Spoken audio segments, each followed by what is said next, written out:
আপনারা যারা ভর্তাপ্রেমী রয়েছেন, ভর্তা খেতে ভীষণ পছন্দ করেন কিন্তু বানানো ঝামেলা মনে করেন, তাদের জন্য আজকে কাঁঠাল বিচির মজাদার একটা সহজ ভর্তা রেসিপি বানিয়ে দেখাবো। ভর্তা বানানোর জন্য কাঁঠাল বিচি আগে থেকে পরিষ্কার করে নিয়েছি, আর একটা ছোটো কড়াই পানি দিয়েছিলাম গরম করার জন্য। আর এখানে কাঁঠাল বিচিগুলো দিয়ে দিলাম, রসুন, পেঁয়াজ আর কাঁচামরিচ এখানে দিয়ে দিব।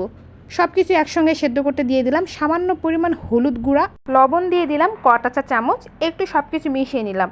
এরপর ঢাকনা দিয়ে সেদ্ধ করে নিতে হবে, একটু নরম করে সেদ্ধ করে নিতে হবে। তো কাঁঠাল বিচি পরিষ্কার করা অনেকে ঝামেলা মনে করে, একটা ভিডিওতে আমি কাঁঠাল বিচি পরিষ্কার করে দেখাবো। যতক্ষণ না পর্যন্ত কাঁঠাল বিচিগুলো সেদ্ধ হয়ে নরম হয়ে আসছে ততক্ষণ পর্যন্ত সেদ্ধ করে নিতে হবে। আর এইদিকে কাঁঠাল বিচিগুলো অনেক সেদ্ধ হয়ে গিয়েছে, একটু দেখিয়ে দিচ্ছি আপনাদের কতটা নরম হয়েছে। চুলার আঁচটা বাড়িয়ে কাঁঠাল বিচির একটু পানিগুলো শুকিয়ে নিব। এভাবে নেড়েছেড়ে কাঁঠাল বিচির যে পানিগুলো রয়েছে এভাবে নেড়েছেড়ে শুকিয়ে নিলাম। আর পানিগুলো শুকিয়ে গিয়েছে, এখন চুলা থেকে নামিয়ে নিব। একটা মাটির বাটনায় ভর্তা করে নেব। আপনারা চাইলে শিলপাটা বেটেও করে নিতে পারেন। আর কাঁঠাল বিচিগুলো অনেক নরম ছিল, চাইলে হাত দিয়ে করা যেতে পারে। তবে কাঁঠাল বিচি একটু গরম থাকা অবস্থায় ভর্তা তৈরি করে নিতে হবে। কাঁঠাল বিচি এমনি থেকে অনেক নরম, গরম অবস্থায় অনেক নরম থাকে আর ঠান্ডা হয়ে গেলে শক্ত হয়ে যায়। তো আমি একটা বাটনায় আর একটা দই দিয়ে ভর্তা তৈরি করতেছি।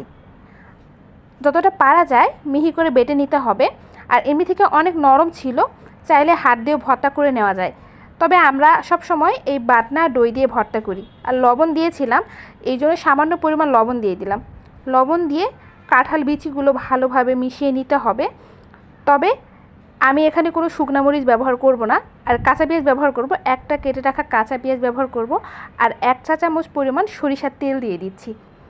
রসুন পেঁয়াজ সেদ্ধ করে নিয়েছি, এই জন্য একটু টেস্ট বাড়ানোর জন্য কাঁচা পেঁয়াজ দিয়ে দিচ্ছি, চাইলে আপনারা নাও দিতে পারেন। সব কিছু মিশিয়ে নেওয়া হয়ে গিয়েছে, হাত দিয়ে ভালোভাবে ভর্তাটা মিশিয়ে নিলাম। তৈরি হয়ে গেল চটপট কাঁঠাল বিচির মজাদার এই ভর্তাটা। এই ভর্তাটা খেতে ভীষণ মজার হয়ে থাকে।